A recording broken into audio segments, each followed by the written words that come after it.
You've all had these really interesting sort of formative years, and I want to take a look at what brought you to the place where you're so fiercely independent. Growing up, I could actually say my dad was the first women's liber. He raised me to be, and both folks did actually, but very independent. I could do anything I wanted. Nothing was gender specific with my dad. Everything worked out great with that kind of independence until I started exercising it when I was about 17. What about the rest of you? You were raised in a time that was independence valued in your family? Was it valued by society, by your peers? I didn't think of myself as independent particularly. I grew up in a pretty religious family too, so church was part of the life on a very daily basis. So I didn't try to not conform in that regard. But for myself, I always assumed I was going to college. And I guess that probably was a little different back then. Mm-hmm. I grew up feeling the exact same way, and I remember being in an interview and the principal said, "Now, why did you decide to go to college?" And I thought, well, why not? It just was something that I figured I would be doing. Independence automatically came, and the college came because it was kind of expected of all of us. Tell me a little bit more about this, learning your independence or your strength by example. Dad can do anything, if he can do anything, and he always taught me I can be anybody I want to be.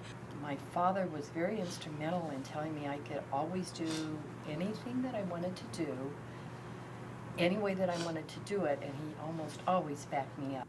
So I want to shift gears just a little bit. You've talked about how your parents were role models for you. So take a look at the next generation. What do you think they are learning from you? What are the gifts you would like to pass on to them? Acceptance and tolerance. I think that our kids do learn from us.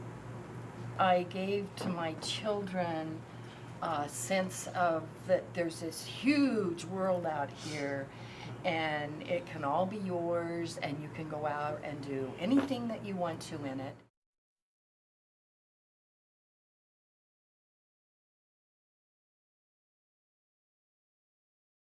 All right, so just generally, how do you feel about the way the economy is right now? Like the way things are going? The way things are going. I think it's hard to tell. I mean, there's signs that's getting better, but then there's a lot of signs that it's still, staying the same or getting worse. So I think for the most part, gas prices have affected me. I'm a salesperson. Oh yeah. So I drive a lot, and that's definitely impacted me the most. Well, I think in general the economy is still not doing very well. I think it's definitely due to a lack of jobs. Well, the economy's really cut into us.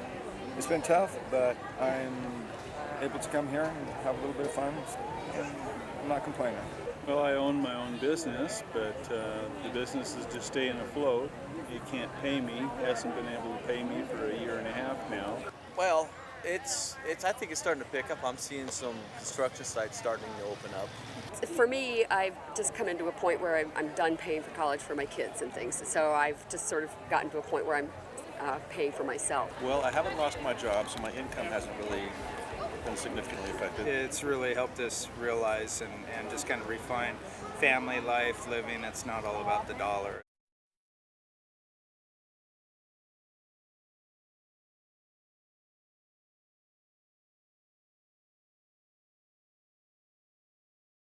Kendra, for you, what did that mean when somebody said to you, hey, you're diabetic?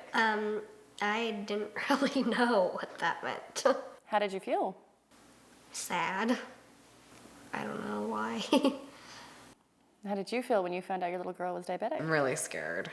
I only know the bad things that happen to people that have diabetes. I didn't, never known anybody that had been diagnosed as a child with diabetes, so. And so what came next? Diagnosis and then? And then I had to go to I had to go get my blood drawn, and they had to do a whole bunch of stuff. And then I started doing shots and testing my blood sugar. I'm really independent that I could do it myself.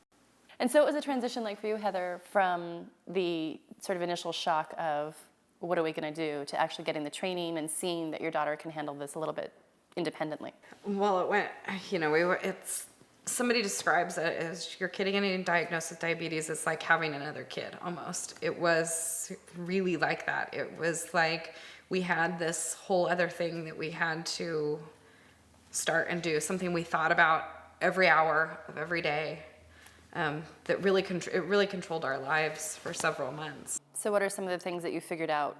We know about how much insulin to give her. We're a lot better at counting carbs than we used to be. We know when to give the insulin. Now she has an insulin pump, so it's a lot easier. The pump will give her the appropriate amount of insulin. And what about just basic family life? How does this change family life? We have to kind of plan for the worst case scenario. Okay, Kendra, so will you show me what you have there? Show me your pump and explain to me how it works and what it does. This is my pump, and I have a blood sugar glucose meter that you program it so it sends right to your pump when you test, so you don't have to type it into your pump. So I know you went to a camp a couple of years ago that you really, really liked. Yeah. And this year you went to a different kind of camp. So tell me about the camp this year. This year I went to a diabetes camp. I was one person who only had diabetes for a couple months. The other people had it for 3 to 5 years, and they couldn't even put their sight in by themselves, and I was already doing that. Well, how did that make you feel? Good. It sounds like you've got a lot more learning going on here and you're much more independent. Is there anything you can't do now that you want to do because you have diabetes? No, not really.